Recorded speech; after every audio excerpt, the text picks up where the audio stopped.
Puji Tuhan, tapi seberapa kita yang ada pagi hari ini kita akan mendengar firman Tuhan. Puji Tuhan, walaupun memang saya dari kemarin saya kurang agak terganggu kesehatannya. Saudara lihat saja, kalau saya pakai jas ini berarti ya itu tandanya ini untuk menghangatkan supaya tidak terlalu dingin ya. Jadi sudah lihat kalau saya pakai ini berarti itu tandanya saya kurang sehat. Puji Tuhan. Nah, haleluya. Mari saya melanjutkan firman Tuhan. Pada beberapa minggu ini saya berbicara tentang iman ya. Kalau tidak salah 3 minggu yang lalu bicara Sakius, 2 minggu yang lalu berbicara Bartimius yang buta, minggu lalu berbicara Yairus, dan hari ini adalah kita akan berbicara dari seorang wanita. Mari kita lihat dalam Injil Markus pasalnya yang kelima. Ini masih sambungan dengan ayat firman Tuhan pada hari Minggu, yaitu karena di satu topik ini ada 2 peristiwa. Yesus membangkitkan anak Yairus dan menyembuhkan seorang perempuan yang sakit pendarahan. Nah, inilah yang kita akan bahas hari ini ya. Kita akan melihat iman seorang wanita ini. Tentu ada yang kita akan lihat, ada hal-hal yang baru yang ingin kita lihat sini. Mari, Injil Markus pasal yang kelima, ayat 25 sampai dengan ayatnya yang ke-34. Sekali lagi, Injil Markus pasal yang kelima, ayatnya yang ke-25 sampai dengan ayatnya yang ke-34. Mari dengan segala hormat saya jemput jemaat Tuhan untuk berdiri bersama-sama untuk kita membacakan ayat-ayat ini. Sekali lagi, Injil Markus pasal 5 mulai dengan ayatnya yang pasal 5 mulai ayat 25. Ada di situ seorang perempuan yang sudah 12 tahun lamanya menderita pendarahan. Ia telah berulang-ulang diobati oleh berbagai tabib sehingga telah dihabiskannya semua yang ada padanya. Namun sama sekali tidak ada faedahnya, malah sebaliknya keadaannya makin memburuk. Dia sudah mendengar berita-berita tentang Yesus, maka di tengah-tengah orang banyak itu, ia mendekati Yesus dari belakang dan menjamah jubahnya. Sebab katanya, asal ku jamah saja jubahnya, aku akan sembuh.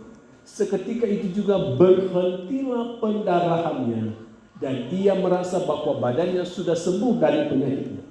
Pada ketika itu juga Yesus mengetahui bahwa ada tenaga yang keluar dari dirinya. Lalu ia berpaling di tengah orang banyak dan bertanya, siapa yang menjamah jubahku?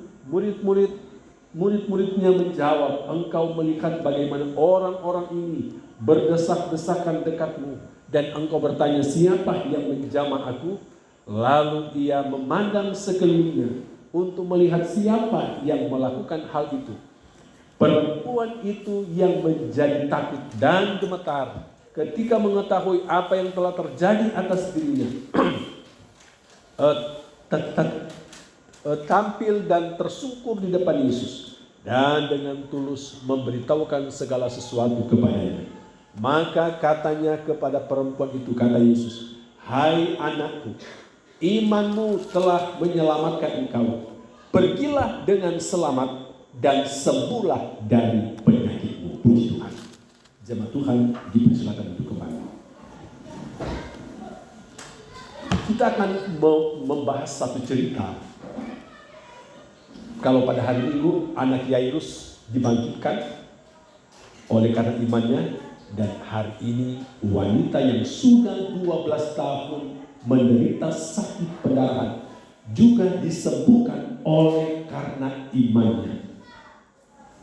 Beberapa waktu yang lalu kita belajar dari seorang Sakius. Saya katakan saya tidak melihat dari kekurangannya Sakius, tapi saya menyoroti apa yang ada dan dimiliki oleh Sakius. Apa itu? Memiliki kerinduan yang besar untuk berjumpa dengan Yesus.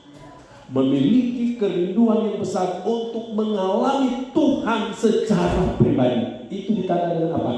Dia mau supaya Yesus mampir di rumahnya. Itu berbicara apa saudara? Itu berbicara bahwa Sakyus dia ingin mengalami Tuhan. Bukan hanya kata siapa, bukan hanya kata orang, tapi dia mau mengalami. Siang hari ini kita juga mau mengalami hal yang sama. Bukan kata orang Yesus itu ajaib. Bukan kata orang Yesus itu penyembuh. Bukan kata orang Yesus itu dahsyat. Bukan kata orang Bapak Yesus itu Allah yang luar biasa. Tapi hari ini biarlah kita yang berkata Yesus itu luar biasa karena saya alami. Harus begitu, saudara. Kita harus mengalaminya, saudara. Supaya kita juga jangan cuma kata-kata orang. Ya. Boleh kita dengar kesaksian orang, boleh saya bersyukur kalau ada yang punya kesaksian yang bisa membuat saya semangat, boleh. Tapi alangkah lebih baiknya kalau kita juga mengalami hal yang sama. Ya. Yesus yang diceritakan oleh orang, Yesus yang diceritakan oleh banyak orang, di mana mereka mengalami kesembuhan dan mujizat-mujizat lainnya, kita juga mau mengalami hal yang sama. Nah, hari ini kita belajar dari seorang perempuan yang memiliki penyakit. Saya dulu sedikit saja mengulas tentang pengertian sakit ini, saudara. Saya mempelajari tentang penyakit ini. Ini adalah salah satu penyakit yang, maaf ya kaum hawa ya, yang ditakuti oleh perempuan. Kenapa? Karena penyakit yang dimaksud di ayat ini adalah penyakit yang bisa membawa kepada kematian. Ya. Sekali lagi, bahwa penyakit yang dialami oleh wanita ini adalah salah satu penyakit yang ditakuti oleh kaum perempuan. Kenapa? Karena penyakit ini adalah penyakit yang bisa membawa pada kematian. Sehingga sebagai seorang wanita sangat takut apabila kalau jangankan mungkin mendengar saja hal ini, aduh gimana saudara? Karena penyakit ini bukan penyakit yang dibilang orang ringan, ini penyakit berat. Ya. Apalagi di dalam ayat ini dikatakan sudah 12 tahun. Bayangkan dijelaskan di dalam ayat ini begini. Ia telah berulang-ulang diobati oleh berbagai tabib, sehingga telah dihabiskannya semua yang ada padanya. Namun sama sekali tidak ada faedahnya, malah sebaliknya keadaannya makin memburuk. Itu apa artinya, saudara? Penyakit ini sudah diupayakan. Jadi saya lihat keluarga dalam hal ini sudah mengupayakan orang ini diobati oleh tabib.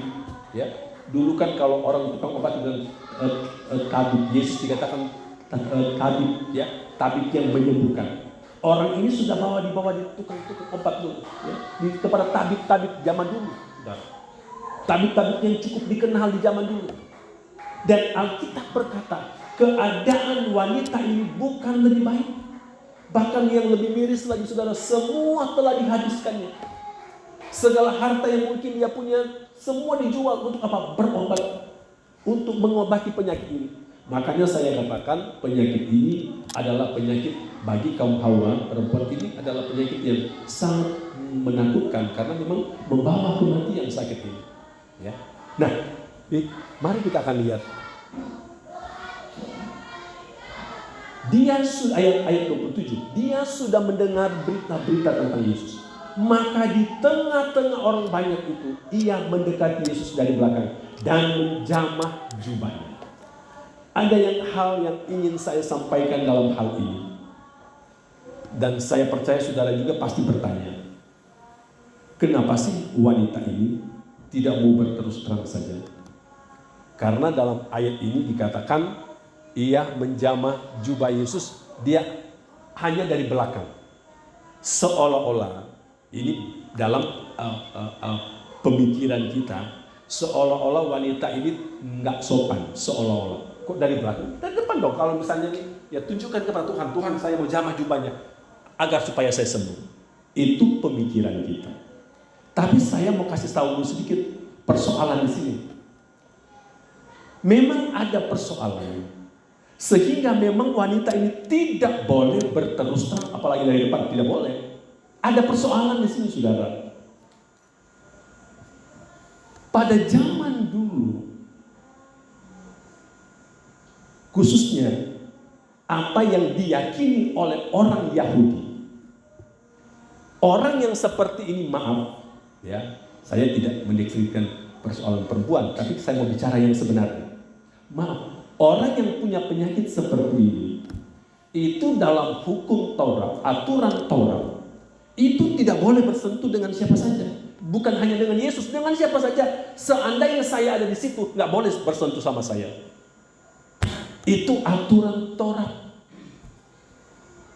Orang yang mengalami hal seperti ini, mengeluarkan di ininya, itu nggak boleh. Seandainya, saya mau kasih gambaran kepada saudara. Seandainya ibu yang dimaksud dalam ayat ini, seandainya dia datang ibadah di sini, nggak boleh ada yang duduk di tempat duduk yang dia bekas duduk. Nggak boleh. Tidak boleh. Ini dalam aturan Taurat. Karena dalam aturan Taurat itu yang saya bilang tadi, orang yang seperti ini itu harus diasingkan, nggak boleh bersentuhan langsung. Makanya perempuan ini tahu kondisinya. Perempuan ini menyadari keadaannya. Dia tahu penyakit yang dialami itu menurut hukum Taurat tidak dibenarkan. Tetapi di sisi lain, itu yang kita mau lihat di sini. Itu yang hebatnya saya mau katakan kepada perempuan ini. Di sisi lain, wanita ini memiliki iman yang luar biasa. Apa maksudnya? Wanita ini mampu menerobos, ya. Kalau saya bolehkan, aturan-aturan yang sebetulnya tidak membolehkan untuk dia berjumpa atau bersentuhan langsung dengan Yesus. Tapi saudara, disinilah yang kita akan belajar. Disinilah wanita ini mendapat anugerah dari Tuhan. Bukankah Yesus datang untuk menggenapi hukum Taurat? Karena di dalam diri Yesuslah hukum anugerah itu digenapi. Saudara, saya bisa bayangkan kalau sampai hari ini penerapan hukum Taurat itu masih berlaku pada saudara. Kita repot saudara. Karena aturan hukum Taurat itu begitu ketat sekali. Ya. Ada istilah di hukum Taurat, kalau melakukan yang satu, melalaikan yang lain, itu sama saja, itu semua itu batal semua. Begitu. Itu hukum Taurat. Beda dengan hukum anugerah. Saya tidak mengajari saudara berbuat dosa, tidak. Tuhan tidak juga mengajarkan itu. Tapi di hukum anugerah, terlepas dari kekurangan kita sebagai manusia yang masih sering melakukan, katakanlah, kesalahan, pelanggaran, tetapi di dalamnya ada anugerah Tuhan yang mau mengampuni segala salah dan dosa kita. Itu anugerah. Tapi kalau hukum Taurat tidak, saudara. Makanya yang kita kenal dengan hukum Taurat apa, saudara? Mata ganti mata, gigi ganti gigi, tangan ganti tangan, saudara. Kalau tangan dipotong-potong juga tangan. Memang begitu aturan Taurat. Nah, khusus untuk mengenai persoalan wanita ini, karena itu tadi, kalau saudara membaca di dalam Perjanjian Lama, khususnya di bagian imamat, saudara baca mengenai seperti yang dialami oleh wanita ini, saudara. Oh, dalam Taurat itu ketat sekali. Wanita itu nggak boleh dulu, dia ibaratnya tuh sampai bersih betul baru dia sudah. Itu pun ada aturan-aturan itu seperti mandi berapa kali. Ada, saudara. Makanya saudara, rupanya wanita ini juga sadar keadaannya. Waduh, saya ini nggak boleh sembarang bersentuhan dengan saya secara hukum Taurat ini akan melanggar. Tapi saudara, ayat 28 yang seperti dikatakan firman Tuhan, sebab katanya, jadi di tengah-tengah orang banyak itu, ia mendekati Yesus dari belakang dan menjamah jubahnya, sebab katanya, asal ku jamah saja jubahnya, aku akan sembuh. Dalam Injil Lukas dikatakan ujung jumbai, pakaian-pakaian yang ada di Timur Tengah, khususnya yang ada di Israel, saudara, ya. Di ujung jubah itu paling bawah itu ada namanya, dibuat kalau saudara melihat, itu teplak meja di belakang itu kebetulan ada ininya, saudara bilang. Nah, ada di bawah itu ada pemanisnya. Nah, itu yang dimaksud dengan rumbai-rumbai, gitu. Di paling ujung. Nah, jadi kalau dalam Injil Lukas yang dipegang oleh wanita itu ujung jumpai saja, ya. Artinya memang betul-betul dia takut nanti, jadi dia hanya memegang ujung jumpai saja, ya. Sebab dalam hatinya Alkitab berkata, sebab katanya, asal ku jamah saja ujung jubah Yesus, aku menjadi sembuh. Ya, ini yang saya katakan iman yang luar biasa. Iman yang tidak bisa dibatasi oleh situasi, oleh keadaan. Ya, iman yang tidak bisa dibatasi oleh aturan-aturan, dalam hal ini aturan hukum Taurat. Ya. Terus kita lihat lagi bersama. Seketika itu juga berhentilah pendarahannya dan ia merasa bahwa badannya sudah sembuh dari penyakitnya. Ketika wanita ini sudah menjamah, memegang ujung jubah Yesus, maka wanita ini merasa dalam tubuhnya ada sesuatu yang berbeda. Ada aliran kuasa, aliran kekuatan baru yang dia rasa, yang dia alami. Dan itu bersumber daripada Yesus, bersumber dari jubah daripada Yesus. Dan kita tahu bersama bahwa jubah juga berbicara tentang kuasa. Jubah berbicara tentang otoritas. Jubah berbicara tentang kewibawaan. Dan jubah yang paling menonjol adalah berbicara tentang kuasa. Ketika dia memegang ujung jubah, dia merasa ada kuasa Tuhan yang terus bekerja dalam hidupnya. Nah, seperti ayat yang sudah kita baca tadi. Dan ayatnya yang ke-30. Pada ketika itu juga, Yesus mengetahui bahwa ada tenaga yang keluar dari dirinya. Lalu ia berpaling di tengah orang banyak dan bertanya, siapa yang menjamah jubahku? Nah, Yesus tahu bahwa ada sesuatu yang terjadi dalam dirinya. Yesus tahu bahwa ada seseorang yang sudah menjamah dia, menjamah jubahnya. Karena Yesus juga merasa ada sesuatu, ada satu kekuatan yang seolah-olah keluar dari tubuhnya. Dan di sana firman Allah berkata apa? Murid-muridnya menjawabnya. Murid-muridnya menjawab, engkau melihat bagaimana orang-orang ini berdesak-desak dekatmu, dan engkau bertanya siapa yang menjamah aku? Nah, rupanya sudah mulai terjadi sedikit terjadi bukan ributan, tapi mulai terjadi sedikit agak kalau kita bilang agak mulai ramai, karena ulama-ulama siapa sih orang siapa yang mengetahui? Ya. Nah, wanita ini dia tidak bisa sembunyikan. Dia tidak bisa sembunyikan apa yang dia alami. Makanya di dalam ayatnya yang berikut, di situ firman Tuhan berkata begini, ayatnya yang ke-33. Perempuan itu yang menjadi takut dan gemetar ketika mengetahui apa yang telah terjadi atas dirinya, tampil dan tersungkur di depan Yesus dan dengan tulus memberitahukan segala sesuatu kepadanya. Saudara-saudara, ketika wanita ini merasa ada sesuatu yang terjadi dalam dirinya, malah awalnya dia menjadi takut. Mungkin takut dia dimarahi. Itu tadi persoalan tadi. Kamu nggak tahu, kamu keadaan begini, maaf ya, penyakit yang seperti ini, ya, karena dalam aturan Taurat, maaf, orang yang mengeluarkan lelehan dari ini itu tidak boleh, ya, termasuk wanita ini. Makanya saya percaya ketakutan daripada wanita itu yang dia takut. Tetapi kita lihat firman Tuhan, ya, tampil tersungkur di depan Yesus dan dengan tulus memberitahukan segala sesuatu kepadanya. Maka katanya kepada perempuan itu, kata Yesus, hai anakku, imanmu telah menyelamatkan engkau. Pergilah dengan selamat dan sembuhlah dari penyakitmu. Saudara-saudara yang dikasihi Tuhan, awalnya ada perasaan takut. Ada perasaan takut karena ada aturan yang memang sebetulnya sudah dilanggar oleh wanita ini. Tapi saya mau katakan sekali lagi, Yesus datang untuk menggenapi hukum Taurat. Yesus datang untuk membawa hukum kasih karunia. Yesus datang untuk membawa anugerah, termasuk wanita ini mengalami anugerah yang tidak terbatas dari Tuhan. Hari ini saya juga mau mengalami hal yang sama seperti wanita ini. Saya mau mengalami anugerah dari Tuhan.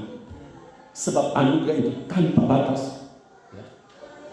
Saudara-saudara yang dikasihi oleh Tuhan, apapun pergumulan, kesulitan yang saudara hadapi, datanglah kepada Tuhan. Dan mohon Tuhan, biarlah anugerah-Mu, biarlah belas kasihan Tuhan, biarlah itu boleh menjadi bagian saya.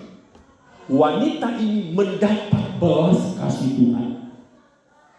Bukankah wujud daripada anugerah itu adalah belas kasihnya Tuhan?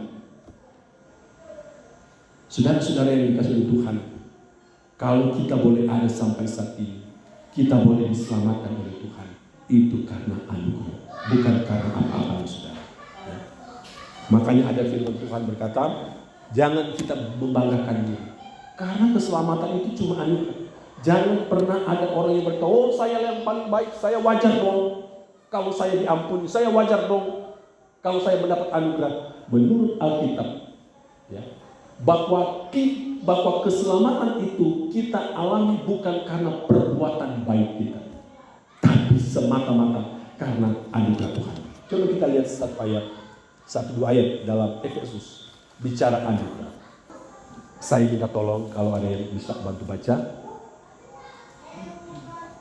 Efesus 2 ayat 8, 9 dan 10. Efesus 2 ayat 8, 9 dan 10.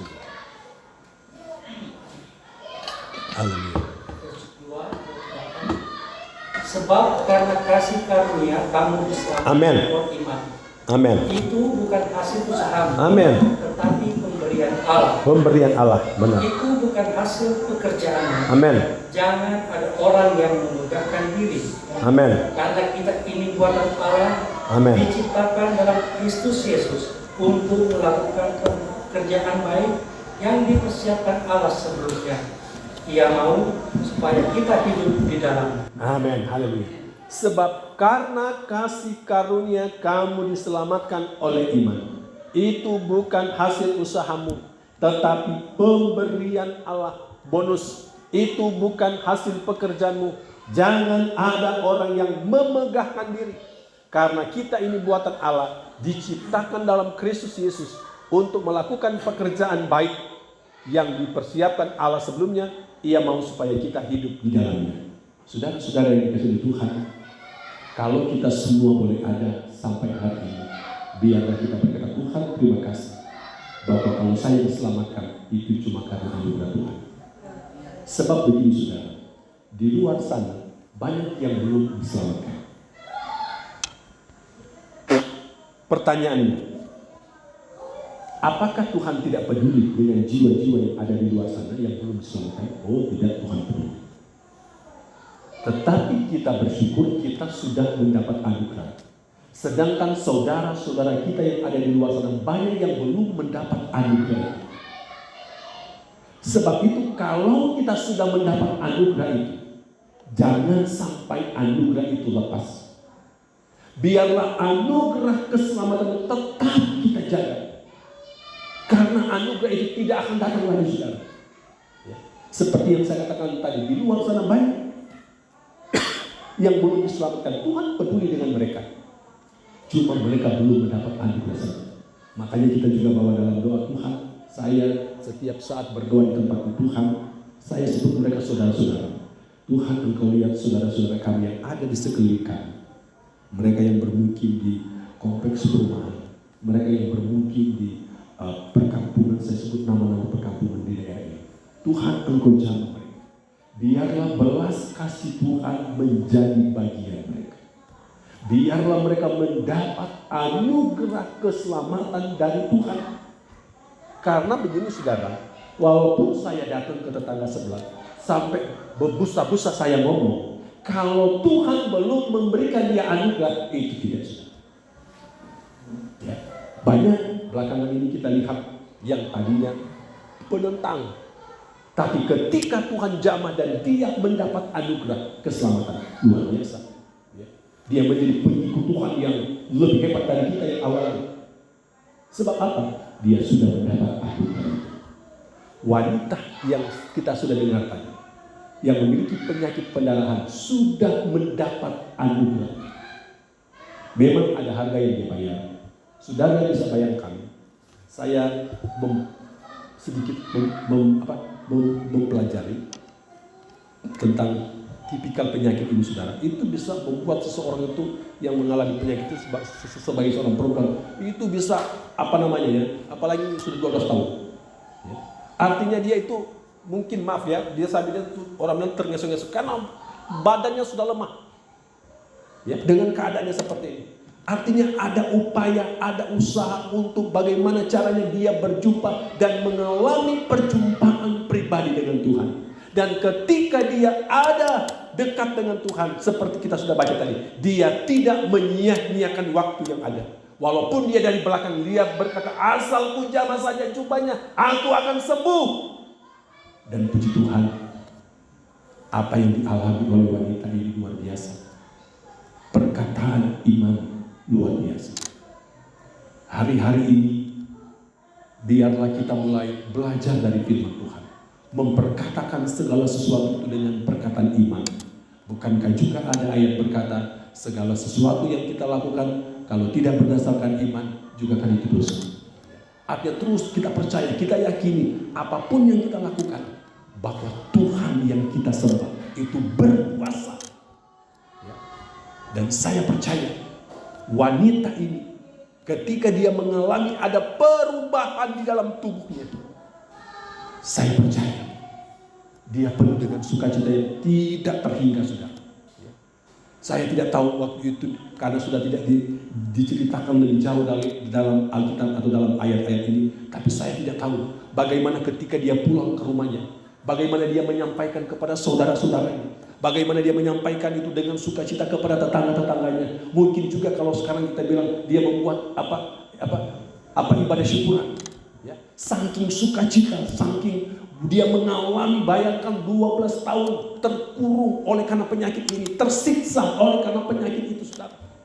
Tetapi ketika dia mengalami perjumpaan dengan Tuhan, ada dua hal yang Tuhan pulihkan. Pemulihan secara lahiriah, yaitu penyakit, dan pemulihan secara rohani, yaitu keselamatan. Jadi sekali berjumpa Yesus, seperti bahasa orang bilang, ya, sekali mendayung, 2-3 pulau terlampau. Sekali berjumpa Yesus, ada dua hal yang dia alami. Saat itu juga, yang pertama penyakitnya sembuh. Tapi yang kedua, yang tidak juga, tidak kalah dari yang pertama, yaitu apa, saudara? Keselamatan. Sebab Alkitab berkata, imanmu telah menyelamatkan engkau.